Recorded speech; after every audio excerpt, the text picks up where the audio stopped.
tablée des femmes.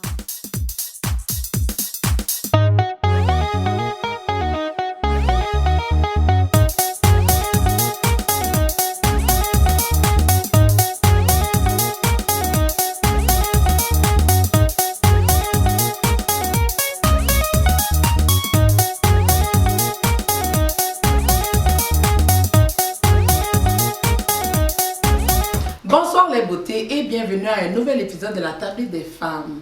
Comme vous pouvez le voir, je suis entourée de belles hommes noirs de notre communauté comme on les aime, que je vous présente à l'instant même, Rito Joseph. Merci d'avoir accepté l'invitation. Merci à la tablée des femmes de me recevoir. Cheers to that. Cheers.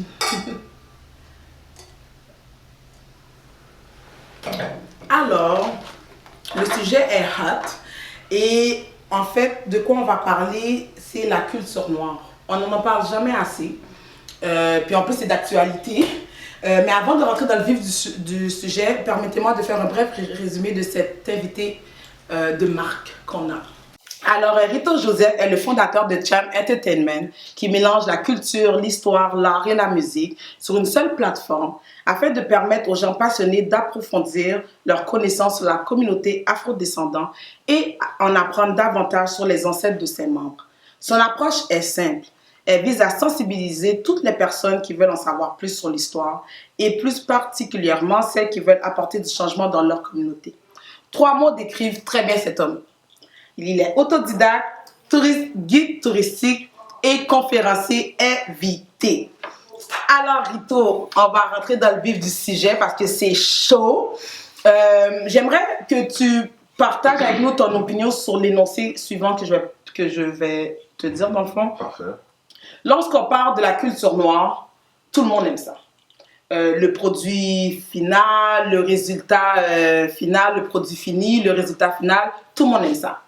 Mais lorsqu'on parle du noir qui excelle derrière cet art, il y a un problème.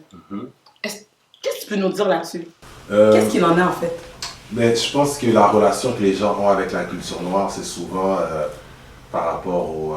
comment je peux dire ça? C'est souvent par rapport aux atouts que la culture noire les apporte. Tu sais, quand on pense plus souvent, on pense aux artistes et aux athlètes, mais on peut aller plus loin que ça. On peut même penser aux ressources naturelles qui se trouvent sur le continent, que beaucoup de pays dépendent de ces ressources-là, mais ils ne les ont pas dans leur propre pays. Donc, la culture noire, ça va vraiment au-delà de ce qu'on peut imaginer. Tu sais, on parle des sciences, des mathématiques, tout ça, ça découle de la culture noire.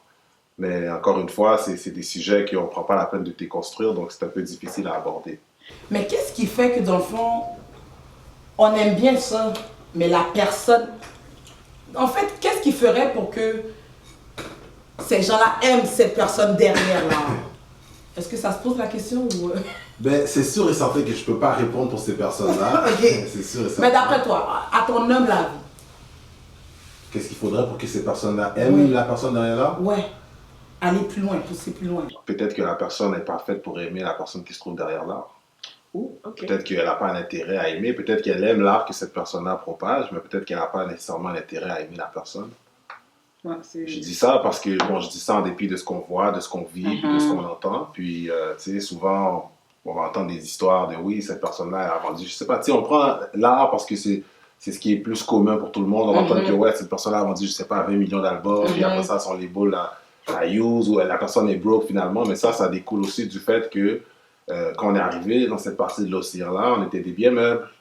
Donc, dans le subconscient, ça existe encore, même si c'est pas de la même manière, c'est pas tant physique, mais c'est encore, ok, on les utilise à nos fins, tu sais, donc ça, c'est... Je pense qu'inconsciemment, il y a ce sentiment-là qui existe encore. Tu as dit bien meuble. Ouais. Va plus en profondeur, bien meuble. Moi, je l'ai compris, mais pour être sûr que tout le monde a compris. Bien Qu'est-ce que tu veux meuble, dire par là? ben, c'est sûr que quand je dis bien meuble, je parle par rapport à, bon, les gens vont l'appeler la traite transatlantique, mais tu sais, je parle par rapport à un peu comment plusieurs afro-descendants, on est arrivés dans cette partie de l'océan-là, que ce soit dans les Caraïbes, dans les Amériques, dans l'Amérique du Sud. C'est un continent qu'on a construit avec notre sueur, qu'on a bâti, mais on n'a pas nécessairement la reconnaissance historique, quoique, oui, tu sais, les gens vont parler d'esclavage, bon, dépendamment de où, ici c'est encore un sujet tabou. Par contre, les gens vont aller mollo sur la pédale parce qu'ils savent que c'est des sujets où est-ce que ça peut renverser un peu l'ordre mondial. C'est sûr, si je vais loin comme ça, c'est un genre de sujet comme ça. Quoi. Écoute, tu parles, puis on sent déjà que tu as beaucoup de connaissances. Comme que je le disais plus tôt, non mais, t'en as un peu beaucoup en tout cas, plus que, hein? Non mais on va se le dire. Dans le fond, qu'est-ce qui a déclenché? Parce que tu sais, plus tôt, j'ai dit à nos auditeurs auditrices, que tu étais conférencier invité. Tu parles de tout ce qui est afro-descendant, mais quel a été l'élément déclencheur qui t'a poussé à en savoir plus? Drink to that? Okay, let's drink to that, my friend. Let's drink to that. Drink to that, excuse-moi. Drink to that, non, drink to that. 2 pour 1. Non. Ok. J'étais en 6e année. Puis je faisais un travail de recherche, si je ne me trompe pas, sur... Bon, j'étais à l'école privée, là, au primaire. J'ai commencé à l'école publique. Ensuite, mon père m'a changé, il m'a mis au privé. J'allais à collège français. Non. Puis, collège français privé. Mais maintenant, la bâtisse est détruite. Tu vois, c'est des condos, donc ça n'existe plus. Oh, ok. Tu vois, donc... Puis, je faisais un travail de recherche sur Napoléon ou la France, si je ne me trompe pas. Puis, étant jeune, quand mon père m'amenait à l'école, il m'apprenait l'histoire d'Haïti. Tu vois, donc mon père était chauffeur de taxi, puis il travaillait dans le centre-ville. J'étais à l'école sur le plateau, fait que sur le chemin, il me parlait souvent là, des Salines, Toussaint, Christophe, Pétion aussi, of course. Puis, un jour, que je faisais le travail de recherche sur Napoléon, j'ai été voir mon père, tu sais, ça c'est, bon, dans les 90s, là, fut un temps, sur les cartons, aller à la bibliothèque, photocopier des photos, coller. Gros travail de recherche. Gros travail de recherche. Après l'école, bibliothèque Saint-Michel. Puis j'étais voir ma prof parce que mon père m'expliquait comme quoi que l'armée indigène d'Haïti avait vaincu Napoléon. C'est pas que je croyais pas mon père, mais je te dirais qu'à l'époque, il fallait que ma prof confirme que mon père avait raison. Dans mon paradigme à moi, parce que c'est comme ça que l'éducation, le knowledge, les informations viennent de la personne qui... Ça vient de ton enseignant. Oui, exactement.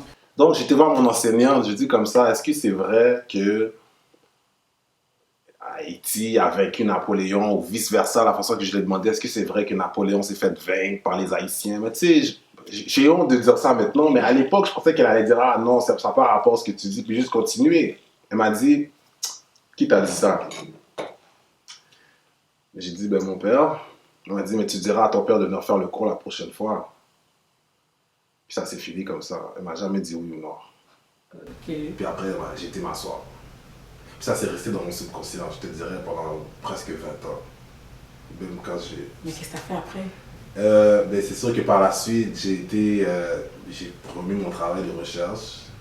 Puis j'ai mis comme quoi que... j'ai mis comme quoi que le 1er janvier 1804, on a vaincu la France. Mais là, le travail de recherche n'avait plus rapport parce que là, c'était un petit peu moins centré sur la France. Oui.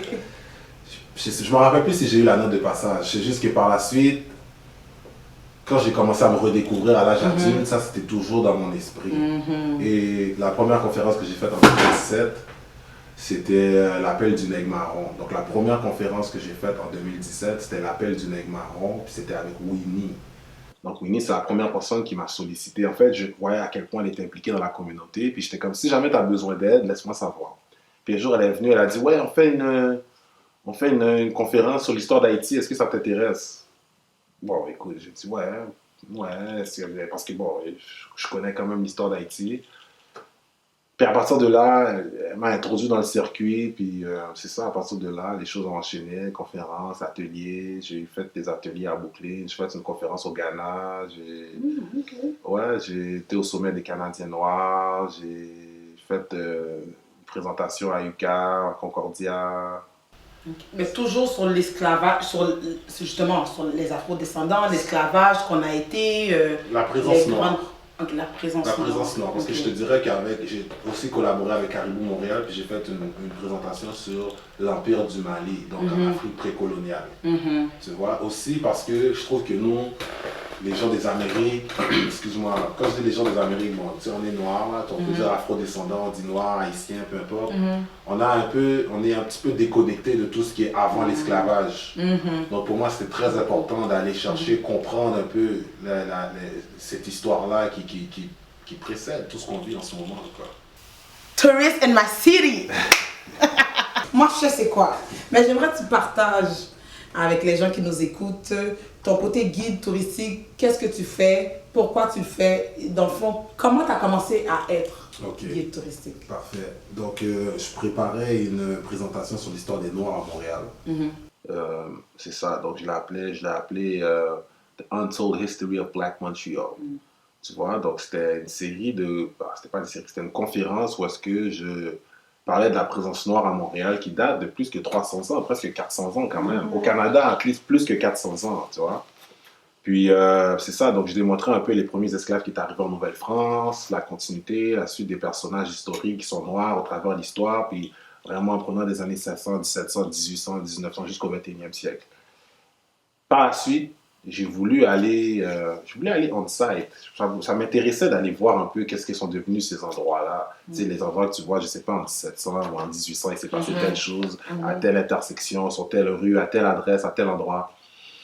Donc, j'ai commencé à aller visiter un peu ces endroits-là. Puis un jour, il y avait un historien du nom de Nissim Blasconi qui est venu à Montréal. Donc, il est venu par l'entremise des frères à moi, ONG, Kimia. Lorsqu'il est venu à Montréal, il voulait visiter un peu, il me demandait un peu est-ce qu'il y a l'histoire des Noirs ici. Parce que c'est sûr que quand les gens entendent Montréal, c'est pas la première chose qui te vient en tête, l'histoire des Noirs. Non. Tu vas penser à la poutine avant. Tu vas penser aux Canadiens de Montréal. Ouais. Ou les étrangers, ou bon, les gens du States. Au Vieux-Port. Au Vieux-Port. Au Vieux-Port. Tu comprends? Bon, il y a plein de gens qui viennent ici pour les bagels aussi. Mais oui.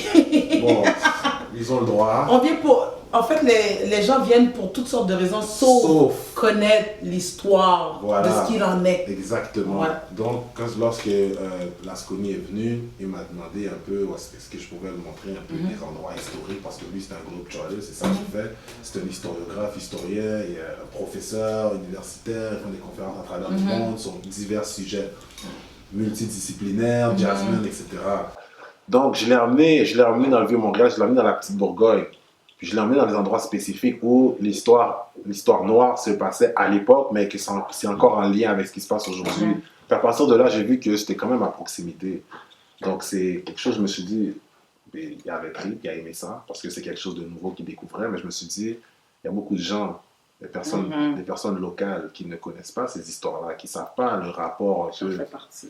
C'est correct, on en fait tous partie, tu vois. Et aussi, je le fais dans l'état d'esprit que moi, je ne suis pas exempt, tu vois. Je ne suis pas exempt des gens qui ne savent pas ces choses-là, parce que moi, je n'ai pas grandi en connaissant ces choses-là non plus. Non, mais peut-être toi, tu es différent dans le sens que tu as été chercher les informations. Tout à fait, tout à fait. Tu as été t'instruire d'une autre façon. Oui, pour être en mesure de la vulgariser. Oui, ok. Tu vois, parce que je ne m'attends pas non plus à ce que tout le monde aille faire ce type de recherche-là. Non, mais au moins en savoir plus. Moi, comme que je dis, il y a une parole qui dit bien, pour savoir où on va, il faut savoir d'où l'on vient. Je suis d'accord. Mais arrivé à un moment donné, Je suis d'accord. avec toute la polémique qui se passe de plein de choses aux États-Unis, à Montréal, l'esclavage systémique qui existe, bref. C'est toutes ces choses-là qui vont me motiver aussi. C'est pour prouver, au travers de faits historiques, un peu, prouver que les conditions dans lesquelles on vit, puis quand je dis conditions, je ne suis pas non plus dans le discours, c'est la galère, mais je suis vraiment dans le sens que on n'a pas vraiment idée de où est-ce qu'on vit. Tu sais, on existe, on travaille, on paye nos billes, on paye nos factures, on paye nos taxes, mais on n'existe pas au-delà de ce paradigme-là. Tu vois, et ce qui était important pour moi aussi, c'est que les gens comprennent que on n'est pas les premiers Noirs à être ici, on n'est pas venu dans les années 60. Tu vois, Montréal aujourd'hui... Ouais, parce que Montréal aujourd'hui est connu comme étant une ville festive. Les gens à travers le monde viennent pour assister au Festival international de jazz. Mais par contre, la ville de Montréal n'explique jamais à ces personnes-là d'où vient le jazz à Montréal. Tu vois, donc, ils utilisent la conscience nègre de Montréal pour vendre ça à l'international sans donner le respect qui se doit à cette même conscience-là, tu vois. Donc, c'est toutes ces choses-là qui me motivent un peu à faire ce que je fais, tu vois, la reconnaissance, aussi, nous, pour pas que, tu sais, la majeure partie du temps, nos parents sont venus ici, ils ont travaillé, ils ont bâti ce qu'ils pouvaient bâtir, etc. On ne peut rien les reprocher, ils ont donné leur hard work. mais on ne peut pas toujours exister de manière linéaire. Tu vois, on vit, on travaille, on meurt, on est mort à 40 ans, 50 ans, 60 ans. On doit exister d'autres manières aussi, tu vois. Donc, au travers de l'histoire, j'ai vu que l'histoire, qu'est-ce que ça fait? Ça fait que tu peux partager un espace avec quelqu'un du passé. Ouais. Moi, j'avais participé à une des journées de Tourism in My City, que j'encourage tout le monde à y aller. J'ai pas, écoute, tu disais que en fait, tu nous invitais à poser plein de questions. En fait, pour toi, toutes les questions étaient aucunement stupides, toutes les questions étaient intelligentes. Mais est-ce que tu peux partager avec nous une des questions, peut-être un moment qui t'a le plus frappé, qui t'a choqué, qui t'a marqué lors de tes représentations locales de là? Ben c'est sûr que, bon, je vais pas donner les punchs de Tourism in My City, mais bon, j'imagine que les gens qui regardent prochainement vont revenir faire le tour. Yes. C'est sûr et certain que parfois les gens sont choqués parce qu'il y a des symboles qui nous ont été présentés de certaines manières. Marie-Joseph Angélique. Marie-Joseph Angélique, tu vois, c'est une personne, bon, c'est une dame, qu'elle a été réduite à l'esclavage à Montréal, elle a été exécutée à Montréal, puis on parle pas vraiment d'elle, on parle jamais d'elle à l'école. On parle pas d'elle à l'école, puis il y a aussi, je dirais, il y a des symboles comme, bon, peut-être le symbole national, tu vois, qu'est-ce que je veux dire. Je me souviens, ouais, la fleur de lys. C'est quoi encore la fleur de lys? Non, parce que je pense que c'est important. Ben, la fleur de lys, oui, c'est important à savoir. Ouais, c'est... La fleur de lys, c'est un signe de monarchie française. C'est un signe de monarchie française, donc c'est une institution franco-catholique. Je pense que ça a été popularisé sous Louis XIV. Louis XIV, le roi Soleil, qui faisait des fêtes pendant 25 jours, 30 jours au palais de Versailles à cause de ses plantations à Saint-Domingue. La fleur de lys, selon le Code noir, c'est quelque chose que on marquait au fer chaud sur les esclaves. Donc, dans le Code noir, c'est un livre de règlements, de lois, comme une Bible ou comme un bottin. Comme tu nous as expliqué. Comment régulariser les esclaves, les personnes noires et même les personnes noires libres dans les colonies françaises. C'était pas officiellement utilisé en Nouvelle-France. Et quand je dis officiellement, parce que c'était pas dans le livre de règlement de la Nouvelle-France. Par contre, socialement, ça avait rapport avec la Nouvelle-France et jusqu'à présent, le logo de la fleur de lys qui était marqué au fer chaud sur les esclaves, c'est ce qui est utilisé comme symbole national sur le drapeau, du Québec. Et le drapeau du Québec, c'est le même drapeau de pirates que la Martinique, sauf que la Martinique, c'est des serpents. C'est ça, quoi. Non, mais on m'a dit à la table des femmes. C'est vrai, c'est cru. Alors, on partage l'information. C'est ça qu'on m'a dit à la table des femmes. Je suis tout à fait d'accord. Mais en fait, tu vois, même pour en savoir plus, j'inviterais vraiment les gens d'y aller, de te contacter, de rentrer en contact avec toi pour en savoir plus. Oui, on a parlé de Marie-Joseph Angélique, on a parlé de la marque de la fleur de lys, mais il y a plein d'autres choses aussi que tu nous apprends. Ça, c'est des choses parmi tant d'autres. Puis pour terminer, en fait, j'ai une question à Papa. Papa, ok? Est-ce que pour des gens comme nous qui aimeraient plus en savoir, peux-tu nous donner 2-3 titres de livres ou d'auteurs qui pourraient nous permettre d'en savoir plus sur l'esclavage au Québec? Parce qu'il y en a eu.